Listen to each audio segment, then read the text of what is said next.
Welcome back everybody. So guys, we've learned about a lot of things. So right now I'm just going to teach you about the background. Okay, about the backgrounds of the elements, and in last I'll just guide you about the background of the body. It means the whole page.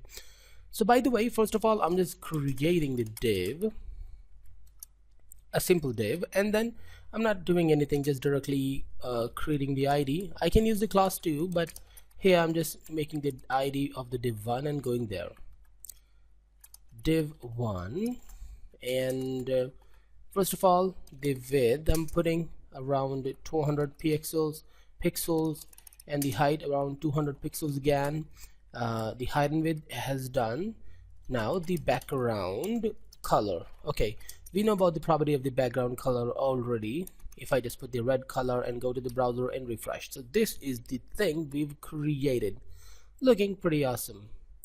Okay, so what more I'm just gonna do is save and just remove this thing, the color, and save and refresh.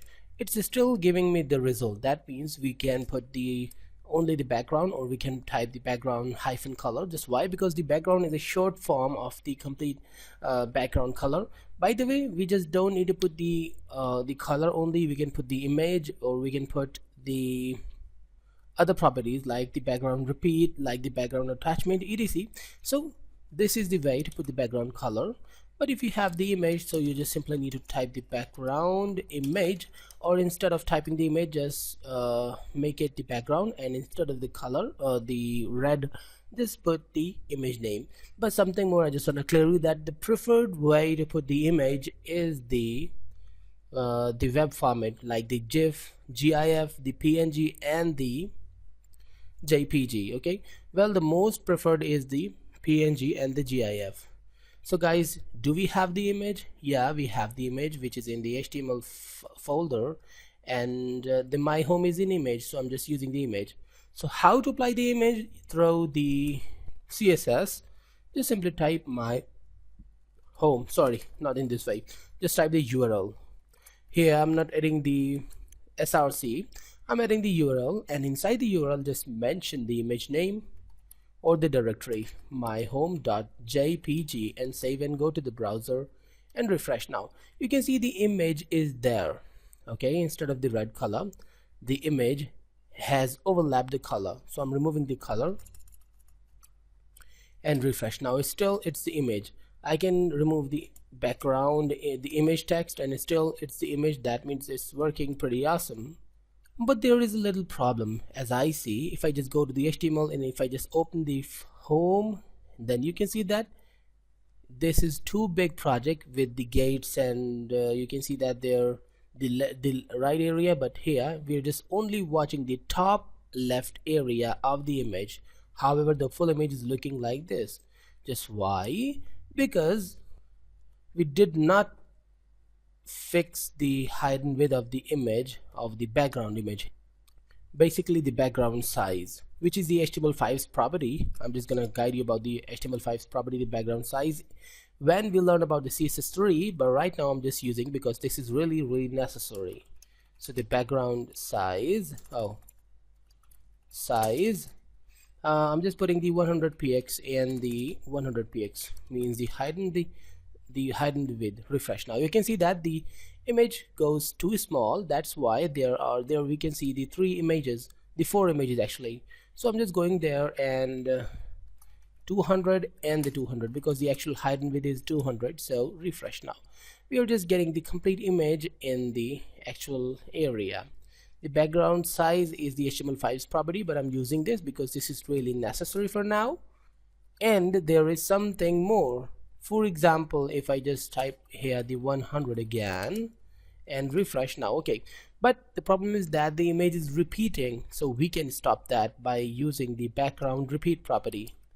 Background repeat.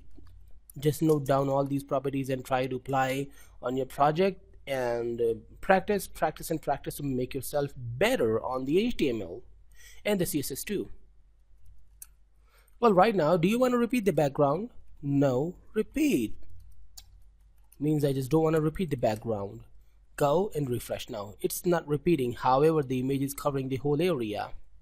go back to the notepad and just make it 3, or actually the 200 back. Refresh. Okay, pretty awesome. But it should be the 100, and instead of the no repeat, why not I just put the repeat X or the repeat Y. Okay, repeat Y. Refresh. It's only repeating in the Y axis. The Y means the vertically, the X axis means the horizontally. So repeat X means it's repeating in the horizontal way, not the vertical way. So both are important. I just teach you about both. So another background property is the background position, but before that, why not I just put the border 1 or 2 px solid and the red. Right now I'm applying the red one. Refresh. Now you can see why I just applied the border, because you know that the blank space is actually disturbing us to find out the div's height and width. So right now what I'm just adding, I'm adding the background position here. Background position. Okay, pretty awesome.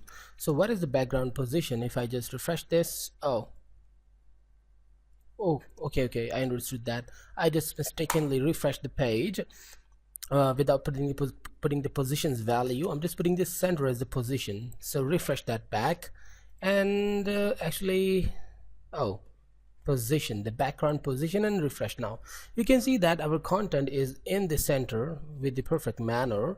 If I just remove the repeat X to no repeat, again I'm just telling that please note down every value and every property of the CSS we're discussing. For example, in the background repeat, just write background repeat anywhere and put the values, all the values, the repeat X, repeat Y, and the no repeat. Okay, this is really necessary for you. Well, refresh that, and now you can see that this is on the very center of the project. But why not? It should be on the center top. It means this is the center position, and the center bottom, the center top. I'm just going to show you this is the center. Just put the space in center top and refresh. Now it's in the center still, but on the top position. In the same way, just put the center bottom. I'm telling you again that note down all these properties. So this is the center button. Why not the left button right now, the left button? So refresh the left side. In the same way, the right button. And I hope you understood all these things about what I'm just doing. The right button, the right top, and in this way we can go anywhere in a box. I think that it's pretty easy to do. In fact, this is not my thinking. Exactly, the background, the CSS background module is pretty easy to understand. Really easy. So guys, in the next class we will meet and do a lot of more CSS things. Goodbye and stay tuned.